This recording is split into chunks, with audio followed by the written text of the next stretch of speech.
When the new neighbor moved in next door, my son was thrilled to see they had a daughter his age. "Mommy, can we invite our new neighbor over to play?" "Please," he asked me for what felt like the 27th time that afternoon. "Of course, honey," I said with a smile. "Why don't you go knock on their door and ask them if they want to come over and play with your Lego-s?" My son beamed at me and ran outside to knock on their door. They had been eyeing the kids since they moved in. That's how it always went. We were the new family in town, and all the other kids wanted to be our friends. But now we were the ones who were supposed to return the favor. As my son knocked on their door, I looked over at my husband and raised an eyebrow at him. I knew he didn't want to invite them in, but I insisted we at least be cordial and invite them over for a play date. He just sighed and nodded his head. The door opened and a little girl stuck her head out. She had fiery red hair and a freckle on her nose. "Hi, I'm here. Do you want to come over and play?" my son asked her, beaming at her with a huge smile. She looked past him and stared at me. "I'm not allowed to go anywhere with strangers," she stated plainly before closing the door in my son's face. I blinked at her in surprise and then turned around to look at my husband. His eyes were shining with amusement, but I gave him a sharp look, and he quickly looked away. I wasn't going to let some spoiled brat ruin my son's day. "Well, maybe we'll just come over and pick you up for your playdate then," I said to her, but she just shook her head and closed the door again. This time my son started crying. "Don't cry, honey," I said, kneeling down beside him. Maybe. She's just shy." I knew full well that wasn't true. Our daughter had been nothing but rude to us ever since we moved in, and I was about to let her treat my son this way. I ruffled his hair and walked back to the door and knocked on it again. When she opened it again, I smiled at her and said, "How about I make us some cookies? And then you can come over and play with my son. How does that sound?" "No, thank you," she said, looking me up and down. "I don't eat food made by strangers." And once again, she shut the door in my face. This time, I felt a surge of anger rise within me. Who did she think she was? Some princess or something? I was going to teach her a lesson she would never forget. So I stormed inside. I could hear my son crying in his room. I walked over to his bed and knelt down beside him. "It's okay, honey," I said, hugging him. "You're still my little boy, even if you aren't my biological son. No one will ever convince me otherwise." He looked up at me with tears in his eyes.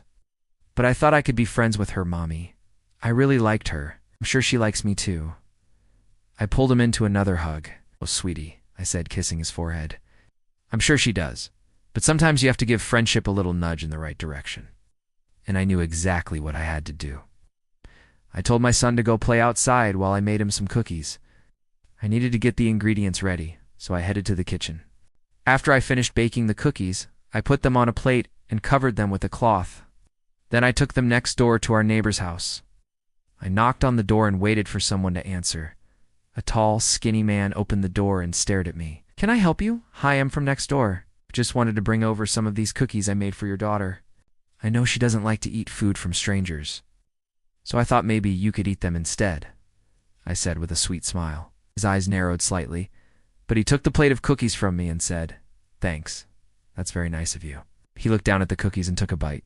"Oh my gosh, these are amazing. I'm sure my wife will love them," he said, looking back up at me with a grateful smile. "Thank you so much." "No problem. Let me know if she likes them and I'll bring over some more next time," I said with a wink, nodded his head and shut the door. I stood there for a moment watching the door, then I turned around and headed back home. When I got home, I poured myself a glass of wine and sat down on the couch. I couldn't wait to hear all about how wonderful the cookies were when our neighbor's wife came over to get the recipe. Then I heard my son scream from outside. "What the hell?" I yelled, jumping up from the couch and rushing to the front door. As I stepped outside, I saw my son lying on the ground with his eyes closed. The neighbor's daughter was standing over him with a wild look on her face. "What did you do?" I screamed at her, rushing over to my son. He had blood coming out of a small cut on his forehead. He pushed me first. She yelled back at me. "That's enough," I said, grabbing her by the shoulders and shaking her. "You're lucky I did, and see you do that, or I would take you straight to jail." She struggled against me, but I held her tight. "Let me go, you stupid, ugly cow," she screamed at me. "That's it," I said, my anger boiling over. I shoved her away from me and she stumbled backward. She tripped over her own feet and fell onto the ground. As she lay there crying, I bent down beside her and whispered, "Now listen to me carefully. You'll never say a bad word to me, or your parents, or your brother again. Is that clear?" She looked up at me with tear-filled eyes and nodded her head. Good, I said, helping her up. Now go clean yourself up and get ready for your play date. She ran off as fast as she could, and I rushed back over to my son. I cleaned him up and carried him inside. He had a big bruise forming on his forehead, but other than that, he seemed to be okay. It's going to be all right, honey, I said, kissing his forehead. I promise. Later that evening, after my son had gone to bed, I heard a loud crash from downstairs. I got up and slowly walked to the stairs and peeked down the banister. Our neighbor's daughter was standing in the living room with a wild look on her face. The TV had crashed to the floor and glass was everywhere. What happened? I called down to her. I don't know, she said, backing away from the TV slowly. I was just getting a drink of water, and then the TV fell. I frowned at her. I knew she was lying.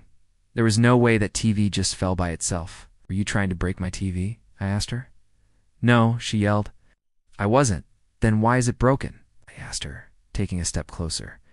She started shaking, and her eyes filled with tears. I'm sorry, she whispered. I'm so sorry. Get out, I said, pointing toward the door. Get out and don't ever come back. She didn't move. I don't want to go, she said, her voice shaking. I said, get out. I screamed at her. Get out. She ran out of the door and down the hallway. I watched her go. Then I turned around and went back upstairs to bed. I don't know where she went or what happened to her, but I haven't seen her since. Sometimes at night, I hear strange noises in the house, and I think maybe she's trying to get back in.